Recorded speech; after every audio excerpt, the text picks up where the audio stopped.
Inalagaan nga ni Moises ang kawan ni Jethro na kaniyang biyanan, na saserdote sa Madian, at kanyang pinatnubayan ang kawan sa likuran ng ilang, at napasabundok ng Diyos sa Horeb. At ang anghel ng Panginoon ay napakita sa kanya sa isang ningas ng apoy na mula sa gitna ng isang mababang punong kahoy. At siya'y nagmasid, at narito, ang kahoy ay nagniningas sa apoy, at ang kahoy ay hindi natutupok.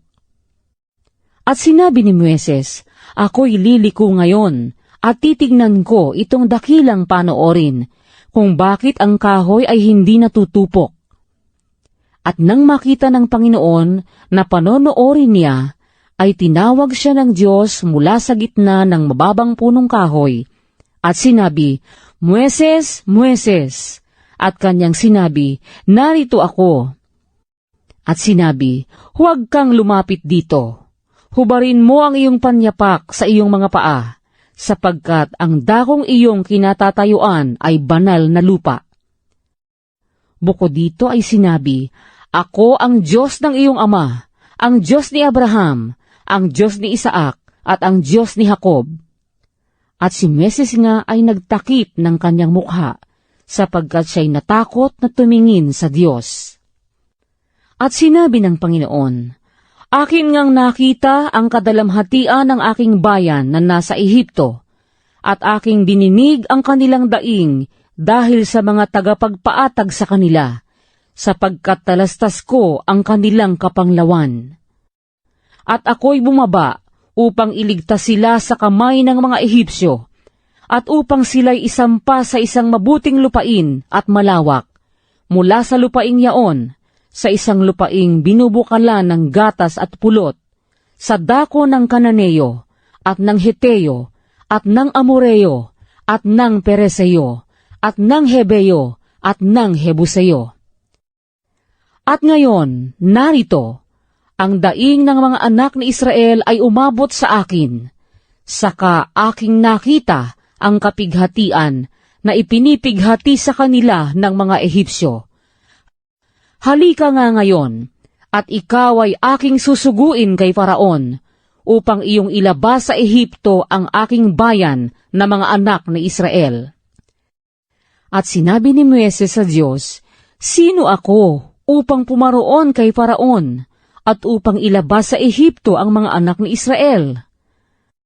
At kanyang sinabi, tunay na ako'y sa iyo, at ito'y magiging tanda sa iyo, na ikaw ay aking sinugo.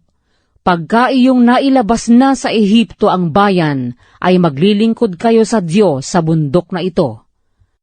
At sinabi ni Moises sa Diyos, narito, pagdating ko sa mga anak ni Israel, at sasabihin ko sa kanila, sinugo ako sa inyo ng Diyos ng inyong mga magulang, at sasabihin nila sa akin, ano ang kanyang pangalan? Anong sasabihin ko sa kanila? At sinabi ng Diyos kay Moises, ako yaong ako nga. At kanyang sinabi, ganito ang sasabihin mo sa mga anak ni Israel, sinugo ako sa inyo ni ako nga. At sinabi pa ng Diyos kay Moises, ganito ang sasabihin mo sa mga anak ni Israel, sinugo ako sa inyo ng Panginoon, ng Diyos ng inyong mga magulang, ng Diyos ni Abraham, ng Diyos ni Isaac, at ng Diyos ni Jacob.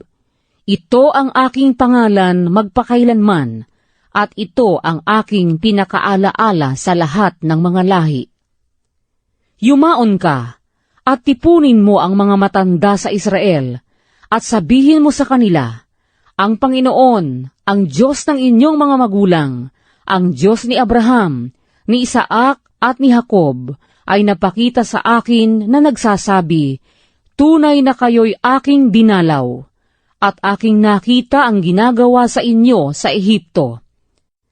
At aking sinabi, aking aalisin kayo sa kapighatian sa Ehipto, at dadalhin ko kayo sa lupain ng Kananeo, at ng Heteo, at ng Amoreo, at ng Pereseo, at ng Hebeo, at ng Hebuseo, sa isang lupaing binubukalan ng gatas at pulot.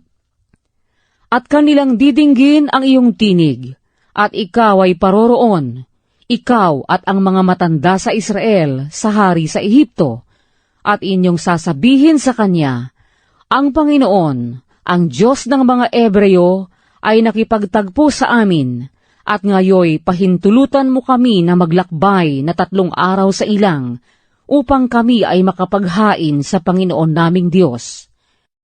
At talastas ko na hindi kayo pababayaang yumaon ng hari sa Ehipto, kung hindi sa pamamagitan ng isang makapangyarihang kamay.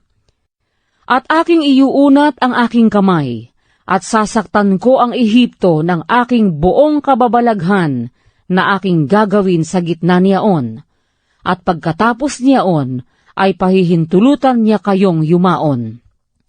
At pagkakalooban ko ang bayang ito ng biyaya sa paningin ng mga Ehipsyo, ay mangyayari na pagyaon ninyo ay hindi kayo yayaong walang dala. Kundi bawat babae ay hihingi sa kanyang kapwa at sa tumatahan sa kanyang bahay ng mga hiyas na pilak at mga hiyas na ginto at mga damit, at inyong ipagsusuot sa inyong mga anak na lalaki at babae, at inyong sasamsaman ang mga Ehipsyo.